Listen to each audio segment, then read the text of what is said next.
ជាបាក់ថំសូមគោរពជំរាបសួរទៅកាន់ពុកម៉ែបងប្អូនទាំងអស់ដែលនិយមនៅការទស្សនាតម្រុយឆ្នោតវៀតណាមថ្ងៃនេះក្រុមតម្រុយឆ្នោតវៀតណាមយើងខ្ញុំមានលេខពិសេសដើម្បីមកចែកជូនទៅកាន់ពុកម៉ែបងប្អូនទាំងអស់បើពុកម៉ែបងប្អូនពេញចិត្តនៅវីដេអូនេះសូមកុំភ្លេចជួយចុច like ក៏ដូចជា subscribe ដាក់សញ្ញារូបកណ្ដឹងដើម្បីទទួលបាននៅវីដេអូថ្មីវងឆ្នោតចេញអីរ5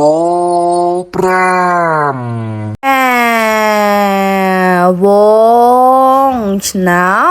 តចេញអី71វងឆ្នោតចេញអី75វងឆ្នោតចេញអីអាយចាំសួរទៀត